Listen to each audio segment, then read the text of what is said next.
What just happened between the three of us is the single reason that Gary Vee, the character, exists. Way too long, guys looked up to guys on dumb shit trying to do quick cash and fucking Mercedes and flex.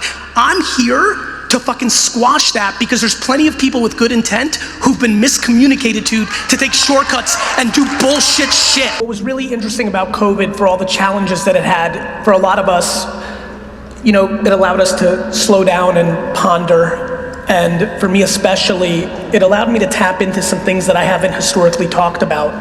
And I'm grateful for that. For all the things I talk about around self-awareness or gratitude or things of that nature, what's incredibly clear to me at this point in my career is that from a business standpoint and clearly from a life standpoint, I think we grossly underestimate perspective. I really genuinely believe that life is exactly as you see it. I believe that there are inherently people who are cynical, and because of that, they're just going to believe things are not good or stacked against them. And I think there are people who are optimistic. I think there are people who are practical and delusional and all those things that I think many of you have heard about. But there are a couple things that really stood out for me during this last 18 months. And it really is interesting that one of the categories I'm spending a lot of time on right now that a lot of you know is NFT land. And the way I got there is what's most interesting to me. And when I thought about what do I want to talk about tonight, what can actually bring some value, what's something that somebody can build off of, I really think it's time we start talking about curiosity a little bit more. So I've become incredibly passionate about curiosity. I think that in self-reflection mode, so much of what works for me, there's many things that are part of the equation, there's many ingredients that get me there, but curiosity is not something I saw or really even understood as part of the equation. And I think when I think of the collective in this room, something that is very obvious to me is in our current society, we start to demonize curiosity pretty quickly. We get a couple of years of it as a kid, but then just subconsciously, it's not some crazy agenda, but subconsciously, we start going into places that overvalue how it's been done, the black and white, the system. So much of what I've always felt as an entrepreneur was a vulnerability of a school system is not the cliche stuff that you might see in my content, but just by nature, all of us spending the majority of our youth in a system that grades us every 90 days, and we pander to a subjective reality within that, really sets us up to eliminate our creativity and our curiosity, makes us subconsciously conform to the short term, and inherently makes us lack patience. The other thing I'm spending a lot of time on is how much we struggle with our relationship in time and with time. We get sold so many things like life is short, which, I think all of us at this point know, depending on the context that you look at a statement or a situation, it changes the altercation. But so many of the rules in society of when you're supposed to have your life figured out, get married, accomplish, is predicated on a world where people live to 45 years old. It's just the reality of it. So much of what we're affected by is how our grandparents were affected by their parents and grandparents, and those fuckers were dying at 40. Of course you should have your life figured out at 30 when you're dead at 47. But we haven't adjusted. 1880 may seem a long time ago, but it's stunningly not. And when life expectancy is in the late 30s and early 40s, and now we're 75, 85, 90, 95, I just think that there's so much confusion in the system, and I just think that we need to have different conversations. Let me give you an example.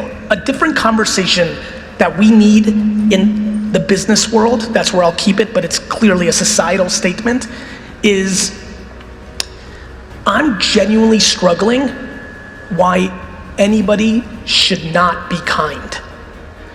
I've watched in the business world for the last 20 years, people justify being cruel to the people that they're a manager of or their admins because they're stressed.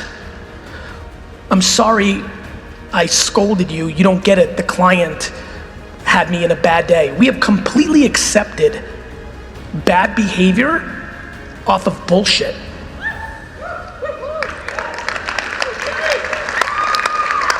I'm really passionate about this.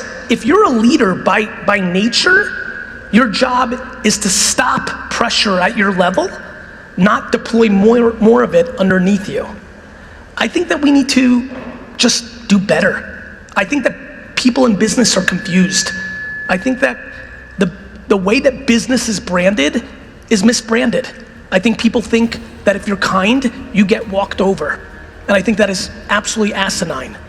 I think that a lot of people who claim they're being walked all over are actually just trying to manipulate situations, and it didn't work out the way they wanted to, so they use I got walked all over as an excuse. I'm kind as fuck, none of you are walking over me. Well, in the short term, and we are short-term structured. And I think that I'm passionate at this point in my life to really start talking about the nuances that are very clear to me, that sustainable things are grounded in very good virtues, and that we have to start recognizing that soft skills will continue to dominate and gain momentum because hard skills are starting to be commoditized. And as technology eats up things that people can do with AI and many other technology advances, robots, they'll kill us in the end. We'll probably all be gone, but the robots will win. Your children will probably get killed by robots. Kidding, but maybe not. But I think for all of us, as we navigate these next 2, 3, 4, 5 decades, I think it's incredibly important to take a step back and really recognize how much is changing. All these changes, whether it's blockchain or a mature social media or all the other technology things, are fundamentally changing the world. The railroad system really changed shit, right? Airplanes really changed things. Like the television really changed things. I believe that all of us are incapable, including myself, to really wrap our heads around what a mature internet with an emerging blockchain means to society. And my intuition is that what it's definitely causing is a very big opportunity for soft skills and other things that we haven't talked about in entrepreneurship. In my brain and in my company, I call it the honey empire. I believe you get more out of honey than vinegar, but let there be no confusion. I'm trying to build an empire, which is not a soft word. People struggle with contradictions.